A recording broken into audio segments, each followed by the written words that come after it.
pasaría si la creencia más fundamental de la psicología moderna fuera una mentira absoluta? O sea, nos han enseñado siempre que cada individuo tiene una personalidad única, Claro, un yo unificado y constante, ¿no? exacto. Pero, a ver, ¿y si esa idea de ser una sola persona es simplemente un delirio colectivo? Porque lo que plantea el esoterismo más radical es que ni siquiera sabemos que no sabemos. Es muy fuerte. Ignoramos el secreto detrás de nuestras propias tragedias, porque directamente partimos de una base completamente falsa sobre quiénes somos. Fíjate que es un golpe directo a la línea de flotación del ego humano. Cuestiona esa narrativa tan cómoda de que somos capitanes de nuestro propio barco, Ya. cuando en realidad, según esta visión, ni siquiera hay un capitán a bordo. Y ese es precisamente el abismo al que nos vamos a asomar en este análisis a fondo. Hoy vamos a explorar los conceptos que extraemos del Tratado de Psicología Revolucionaria. Una obra súper densa. Súper profunda, sí. Escrita por el venerable maestro Samael Aun Weor, que incluye además un prefacio de Garga Kuichines. Y nuestra misión hoy, al desgranar estos textos, es entender una propuesta que desde luego no deja indiferente a nadie. Para nada. La idea de que el ser humano actual, tal y como lo conocemos, es poco más que un mamífero racional. O sea, una criatura que vive en piloto automático total. Sí, sí. Y el autor ofrece un mapa de ruta, no para maquillar nuestra personalidad, sino para lograr un despertar auténtico que pasa por aniquilar, y subrayo lo de aniquilar, nuestros defectos internos. Es que el nivel de exigencia de este tratado es altísimo. A ver, no estamos hablando de reprimir un mal pensamiento o de ir a terapia para gestionar un poco la ira. Claro. El autor considera que cualquier intento de mejora personal o espiritual está condenado al fracaso absoluto si antes no derribamos el mayor mito de todos, que es el mito de la individualidad. Vale, pues vamos a desgranar esto con calma porque es fuerte. Antes de poder hablar de cambiar la vida de alguien, el texto nos frena en seco. Totalmente. Nos obliga a redefinir quién está intentando cambiar. Y la respuesta que da es que ese homonoide intelectual no tiene un yo permanente. Ni un alter ego divino, como a veces queremos pensar. Exacto. La psique humana se describe aquí como una multiplicidad caótica, una suma interminable de diferentes yoes. O sea, el yo de la ira, el yo de la envidia, la codicia, la pereza. Y me encanta la imagen que utiliza el autor para esto. Es fascinante. Imagina una casa enorme y súper desordenada, donde no hay dueño. Un caos. Un caos total. Solo hay un montón de criados peleándose a gritos para ver quién da las órdenes en cada momento. Madre mía. Y mientras los criados se pelean, lo verdaderamente valioso, lo que el texto llama la esencia pura, esa chispa de conciencia auténtica que hace que los recién nacidos tengan esa mirada tan profunda y adorable, Sí, esa pureza. pues esa esencia está embotellada. Está atrapada dentro de esa legión de yoes egoicos. Cada uno de esos defectos es como una pequeña entidad con su propia agenda. Es como, a ver si lo explico, como si la mente humana fuera un grupo de chat de WhatsApp completamente desquiciado. Qué buena comparación, sí. O sea, cada defecto tiene su propio perfil de administrador. Y de repente, el yo del cabreo toma el control del teléfono, cambia las contraseñas, te eleva el ritmo cardíaco, manda mensajes incendiarios. ¿Y se cree el dueño del mundo? Totalmente. Se convierte en el dueño absoluto del cerebro y del corazón. Y 15 minutos después, el yo de la pereza da un golpe de estado, expulsa la ira, te tumba en el sofá y justifica por qué no deberías hacer absolutamente nada productivo hoy. Tal cual. Todos luchan por el mando. Pero, a ver, me cuesta mucho procesar esto. Vivimos en una sociedad que premia constantemente la construcción de una identidad. Te dicen todo el rato que seas tú mismo. ¿Qué crees tu marca personal y todo eso? Eso es. ¿No resulta súper contraintuitivo e incluso un poco perturbador aceptar que no somos uno? Pues el texto argumenta que esa incomodidad que sientes es precisamente el mecanismo de defensa de la mente. El autor califica la creencia en un yo único como mitomanía. Mitomanía. Sí, un autoengaño colosal. Y la razón por la que esto es tan crucial es puramente práctica. O sea, sin aceptar esa división interna, sin aceptar que somos múltiples, cualquier transformación radical es físicamente imposible. Claro, porque te identificas con el problema. Exactamente. Si alguien cree que es una sola persona y tiene un ataque de envidia, su mente se protege diciendo, bueno, es que yo soy así, es mi carácter. Es mi forma de ser. Eso es. Al fusionar el defecto con la identidad, se vuelve intocable. En el momento en que se comprende que ese ataque de envidia no es el yo verdadero, sino un yo intruso que ha tomado el control temporal de la máquina, Que te ha hackeado, digamos. sí, entonces y solo entonces se puede aislar y combatir. O sea, cambia el paradigma por completo. Ya no te estás atacando a ti mismo. Estás intentando desalojar a un ocupa. Literalmente. Ahora bien, si aceptamos que somos este piso patera de yoes caóticos, ¿cómo se mide el progreso? Porque claro, normalmente pensamos que si tenemos un mejor trabajo o hemos madurado con los años, estamos avanzando. Ya. Pero el tratado desecha la idea del tiempo como sinónimo de progreso e introduce una metáfora espacial brutal, que es la cruz de la vida. Dos líneas que se cruzan, la horizontal y la vertical. A ver, la línea horizontal es el terreno de lo mecánico, el flujo del tiempo lineal. Por ahí transita lo que el autor denomina, con mucha ironía, Vicente y toda la gente. La masa, ¿no? Sí, es el ciclo básico de nacer, crecer, conseguir un título universitario, acumular dinero, envejecer y morir. Lo normal. Lo que todos hacemos. Pero el texto es muy incisivo al desvincular esta línea de cualquier tipo de evolución real. Argumenta que las guerras, los genocidios y las crueldades del siglo XX son la prueba irrefutable de que el tiempo no nos ha mejorado. Claro, no somos mejores por tener iPhones. Exacto. Simplemente nos ha convertido en bárbaros con una tecnología superior. Bárbaros supercivilizados, como dice textualmente el autor. Y cortando esa línea del tiempo en ángulo recto, tenemos la línea vertical, la escalera maravillosa. Esa es clave. A diferencia de la horizontal, esta línea es atemporal. Representa los niveles del ser. Cada escalón hacia arriba o hacia abajo es un nivel moral, un estado de conciencia. Sí. Y me llamó muchísimo la atención un ejemplo del mundo real que da el autor. En el año 74, observó a unos paracaidistas, que es como llaman en México a los invasores de tierras, a los ocupas, instalados en la colonia Churubusco. Y su diagnóstico es durísimo. Muy duro. Afirma que la tragedia de esas personas no era su miseria económica. Su verdadera tragedia era su nivel de ser, porque vivían entre borracheras, odio, insultos, incluso asesinatos entre compañeros de infortunio. Y fíjate que el autor sostiene que el cambio exterior debe ser precedido siempre por un cambio interior. Si eliminaran esos defectos, atraerían circunstancias completamente distintas por pura afinidad psicológica. ¡Qué fuerte! O sea, el entorno refleja el interior. Sí, el concepto de la ley de afinidades psicológicas explica el mecanismo detrás de todo esto. Tu nivel de ser actual actúa como un imán electromagnético de altísima potencia. Si el estado interno de alguien vibra en la frecuencia del conflicto, del drama o de la traición, ese imán va a atraer irremediablemente a personas y situaciones que encajen en esa misma frecuencia. Es matemático. Total. Por eso, el texto introduce la idea de la rebeldía psicológica. O sea, para subir por esa escalera vertical hay que rebelarse contra la inercia de la vida horizontal. Claro. Intentar resolver un problema económico mudándose de ciudad o cambiando de trabajo sin alterar el nivel de ser es inútil. El imán viaja en la maleta.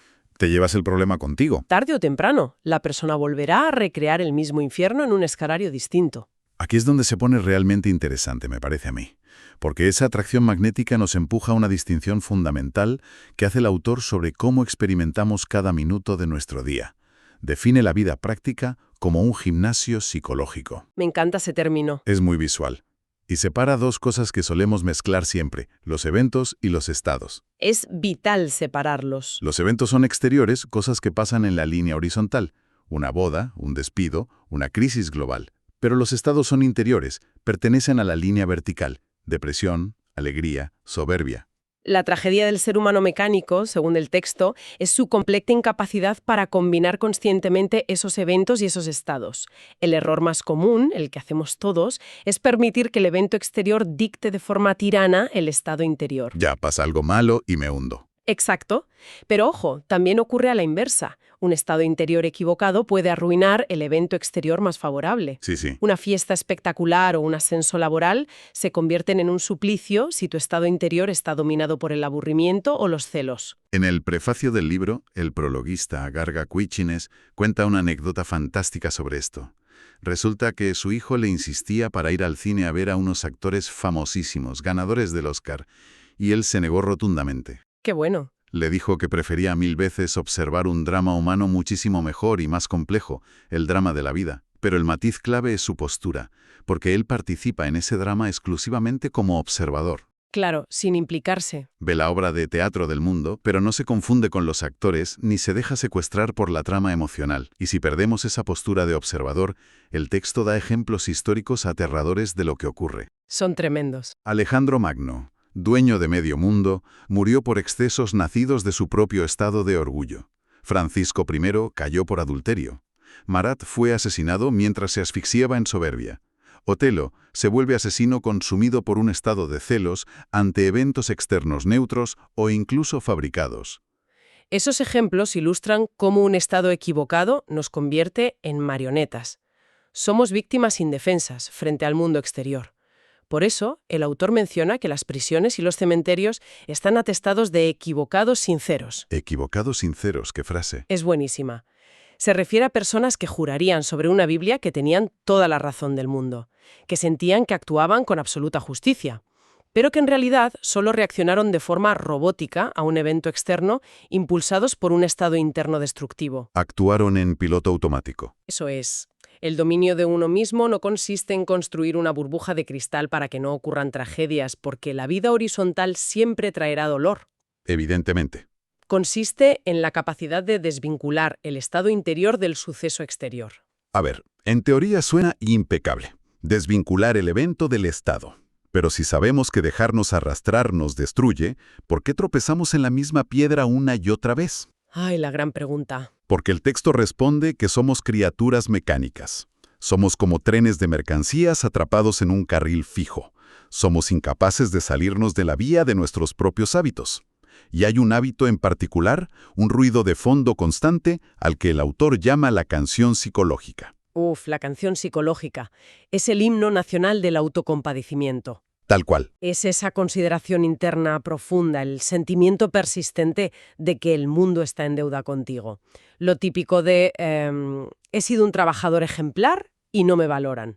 O he dado todo por mi familia y me pagan con ingratitud. Hacerse la víctima. Exacto.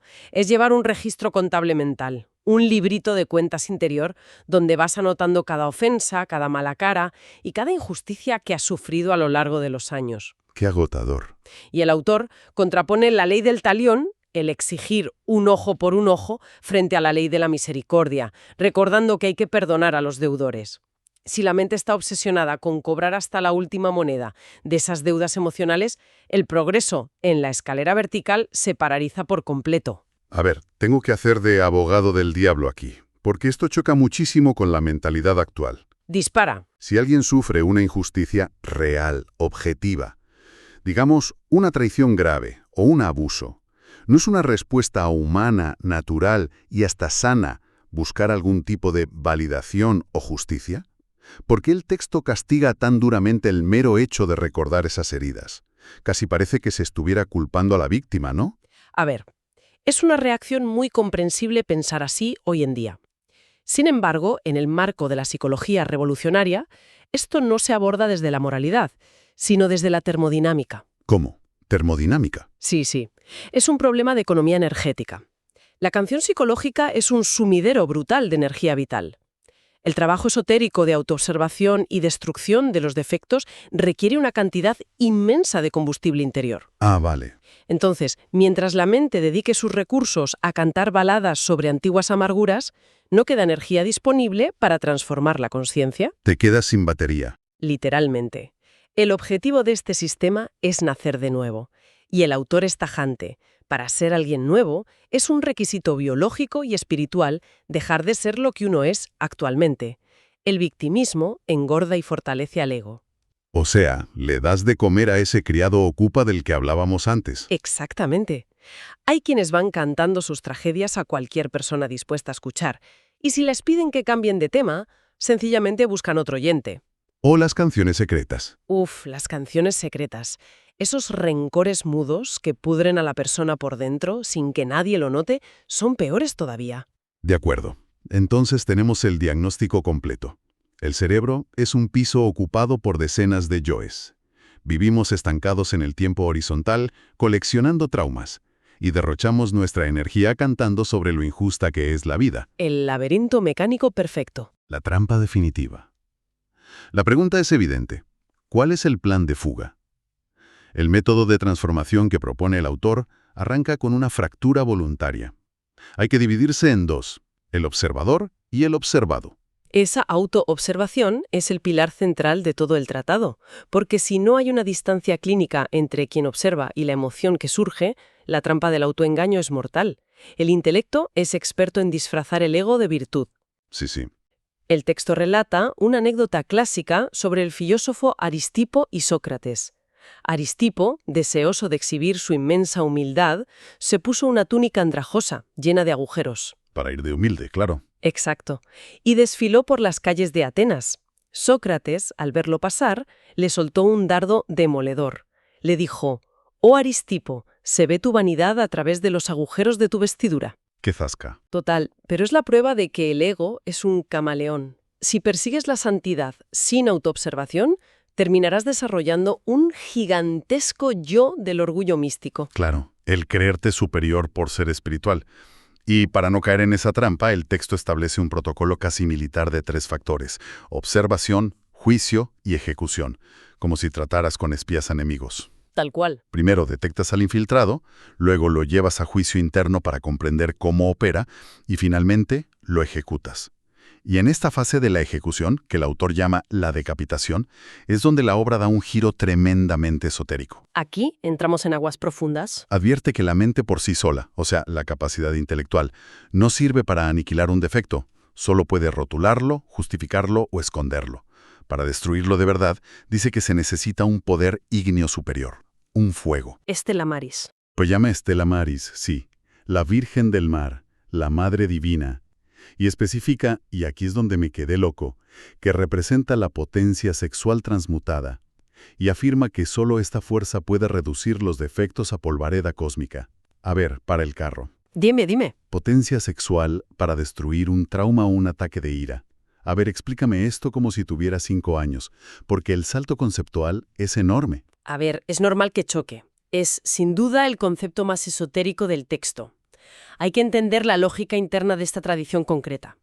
En el gnosticismo de Samael Aun Weor se considera que la fuerza más poderosa del universo es la energía creativa, la energía sexual. Vale. Es la fuerza que tiene la capacidad biológica de crear nueva vida material. El planteamiento es que, si tienes que destruir una estructura psicológica tan profundamente arraigada y densa como es el ego, la simple reflexión mental es como intentar talar un roble centenario con un cortaúllas de plástico. No le haces ni cosquillas. Eso es, no tiene la fuerza suficiente.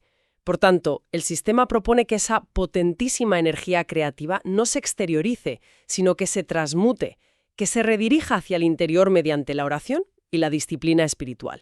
Entiendo. Esa fuerza, simbolizada por la Madre Divina particular de cada individuo, actuaría como un fuego purificador capaz de desintegrar, átomo por átomo, los defectos que tu mente previamente ha analizado e identificado. Es utilizar la energía de la creación para la destrucción de la mecanicidad. Exactamente. Es pura alquimia interior. Entendido el mecanismo esotérico. La verdad es que es fascinante la contundencia de la propuesta. Es destrucción o nada.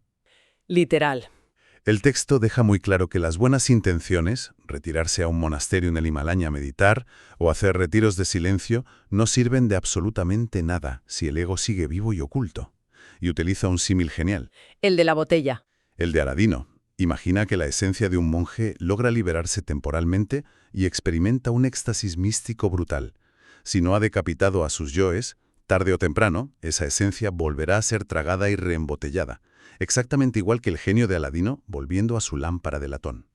Refleja la implacabilidad de este trabajo. Conocer la teoría es intelecto pasivo, es papel mojado. Ya, de nada sirve leerse el libro. Claro, el gnosticismo exige una disciplina radical de autoobservación ininterrumpida, trabajo íntimo constante para ir pulverizando esos criados internos de uno en uno. Y el gran objetivo de este proceso destructivo no es quedarse vacío, sino establecer por primera vez un centro de gravedad permanente. ¿Un centro real?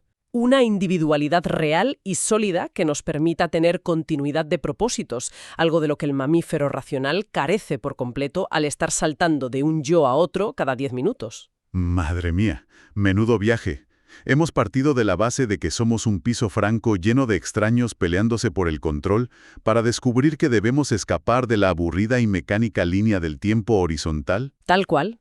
Hay que dejar de nutrir nuestra canción psicológica de víctimas para, en última instancia, llevar a nuestros defectos a la guillotina de la autoobservación consciente. Fíjate, yo diría que es un manual de demolición psicológica para poder construir sobre unos cimientos reales. Es la definición perfecta. Y para cerrar, el texto introduce una última advertencia, un espejo que no hace concesiones, y es la ley de retorno y recurrencia. Esto da para pensar. El autor postula que la existencia es literalmente como una película viviente que llevamos dentro.